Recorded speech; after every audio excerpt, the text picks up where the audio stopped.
Recently, I've been seeing a lot of people give a lot of credit to COD Mobile, for changing the mobile gaming scene. Yeah, iFerg, I'm talking to you. But I gotta say, if you really believe COD Mobile was like the changing point in mobile gaming, you haven't been in mobile gaming for very long. Alright, yo, it's your boy Jesper A, and today I made a little list for us. I wanted us to talk about what mobile gaming really has come from.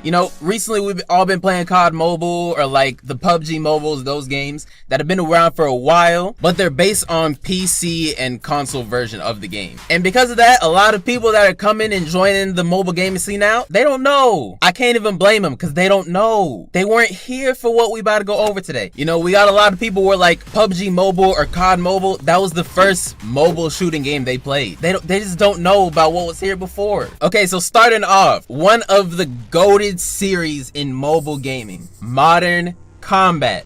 Some of you probably played Modern Combat 4 or 5. You might not have ever touched the other ones. For me, I didn't start till Modern Combat 4. So on August 27, 2009, we had the first edition of the Modern Combat series, Modern Combat Sandstorm. I can't really say much about this game. I did not play it. This game is honestly exactly what people think when they think mobile game. Like, the people that they've never played COD Mobile, nothing like that. Their idea of a mobile game is just super choppy, just super basic gameplay, and that's what this game was. Now, that being said, it was really high rated when it came out. At the time, this game did get an 8.5 out of 10 from IGN, a 4 out of 5 from 148 Apps, and a 5 out of 5 from AppSpy. So it was a very high rated game. Alright, let's continue along. October 7th, 2010, we get the second edition of the game, Modern Combat Black Pegasus.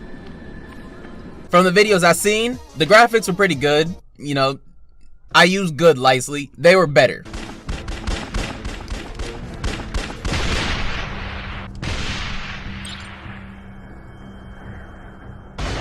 For the most part, I can't really say too much is different about the game. Like I said, I never played it, so I don't know what it was like. Now, let's fast forward to October 27, 2011. Modern Combat 3, Fallen Nation.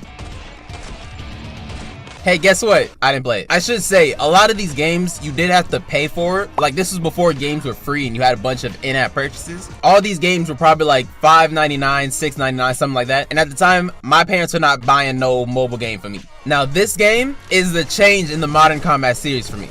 They have much better graphics. This was a lot more fast-paced from what I can see from Modern Combat 2. And it was also the Modern Combat that introduced kill streaks. So this is when mobile gaming really started to mirror console and PC games. And it's the introduction of the sniping mechanics I really like in the next game, Modern Combat 4 Zero Hour. This game released December 6, 2012. This is the earliest Modern Combat that I played, and this game was so hip-fire focused. Like I said, it had the sniping mechanics for it. It was very sticky. Like, I don't know how to explain it to you if you never played it, but sniping was very sticky compared to a lot of mobile games now. I also think Modern Combat 4 was where a lot of like content creators started coming out around this game. So we had like the iChase, B-Nates Gamer, Jokesta.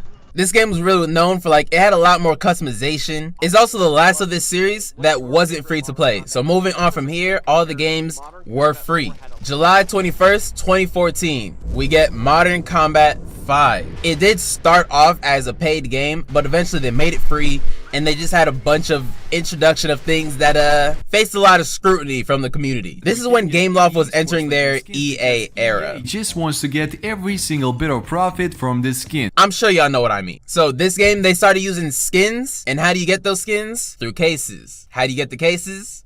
You buy them. So normally, to balance that, you make it so the skins that you get are only customization. My favorite R8 skin. The issue is, they started making it so you could get armor, you could get special guns, special whatever else through these cases. So if you were spending money, you generally just had better things.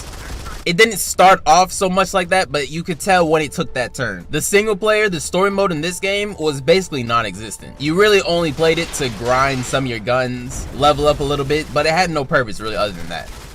There was also a lot less customization in this game. If you don't know, it was basically set in stone. This class was ARs and it could have a pistol. This was shotguns and it could have an RPG, and there was nothing you could do to change that around. So there really wasn't much freedom to make the classes how you wanted them. And now the game has taken a very like futuristic turn, which to be fair fits the next Modern Combat game, and that game being Modern Combat Versus. It was the first one to not fit the number series. It was also not a Modern Combat game. So Modern Combat kind of fell more into like the Call of Duties. Modern Combat Versus was Gameloft's take on basically on Overwatch. I don't believe there was even an aim down sight function, but I do also know that a lot of people were disappointed with what the game was. And yeah, there's not really too much to say about this game. It fell off pretty quickly. It was another game that again didn't really have the customization, and if you wanted access to things to actually make you good at the game, you had to spend money. And for me, this was before I had a job or anything, so spending money was not an option. So I just didn't play the game because I couldn't be bothered. That also makes the skill gap crazy, because I know now if you go into Modern Combat 5,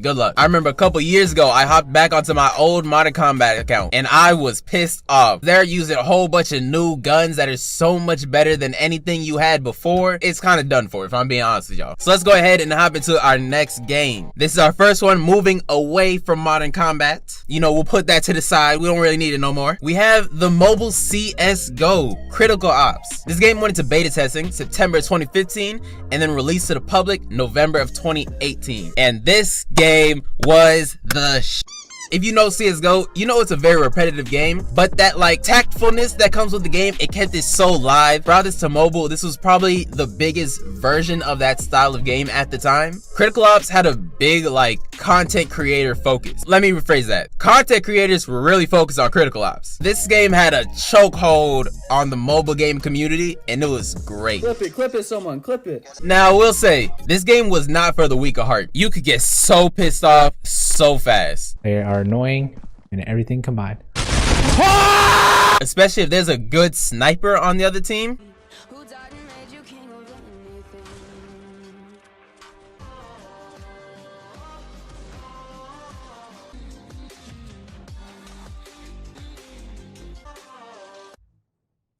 Good luck, bro. I probably threw my phone across the room a couple times playing this game. And if you played it, you did too. Don't lie. Comment down below. I know you did. Now, I didn't really watch too many YouTubers when it came to this, so I don't really know what the scene was like back in the day. For those of you that don't know, this game was very Halo inspired. It followed the whole aliens, you know, super jump abilities, that type of thing. What I do remember from this, it was one of the more built story modes in mobile game. I remember Nova actually developing a decent story. Now, I did only start playing at Nova 3. And actually, matter of fact, comment down below, have you ever played the other Nova games? Okay, so now let's go to June 13th of 2016. This is when the game released, but the build up to this was elite. We're talking about the game Bullet Force. Bullet Force was actually started by an indie developer. It was a very simple Battlefield-like game, and man, it was so much fun. I was actually a part of like the early beta testing, like when this game first started making the game. I have a pretty deep tie to this, you know? It was like the first game I was like an originator of. Yeah, there were so many skins in that game. The gameplay wise, it was very similar to like the Combat Master that we have now, in the sense that like it was very fast paced, which I love in any game. Now obviously, the game being developed by only one person,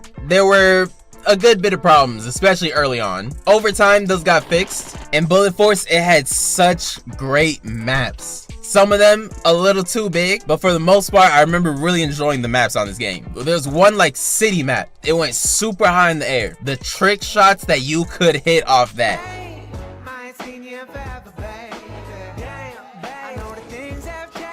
If you played the game, you know exactly what map I'm talking about. But it was just a super fun time. Just man, you had to be there, bro. It's one of those games, you just had to be there. Also, the ragdoll in this game was amazing. It's one of the few times that being exploded didn't absolutely send me to depression.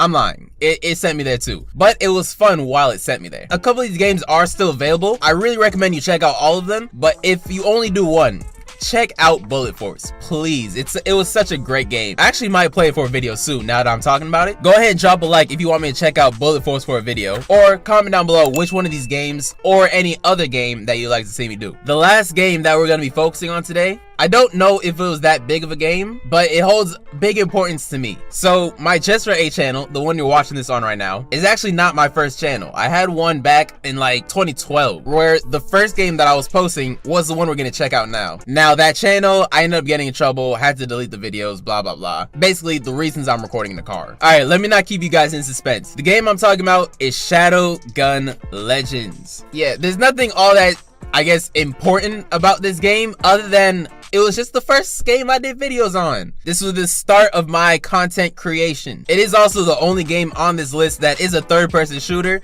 so I felt, you know, it fits, don't it? It fills a gap that we have here. So it was a very simple game, a lot of like team deathmatch kind of modes. It wasn't nothing particularly crazy. I do remember having pretty fun movement though. Like there was a roll feature, you could just roll behind all the covers, come up, pop, pop, pop, pop.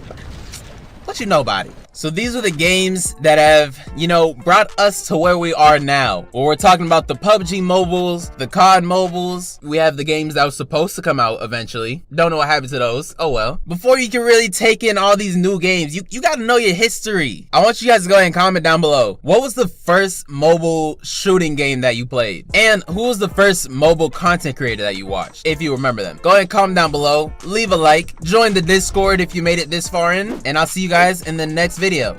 Peace.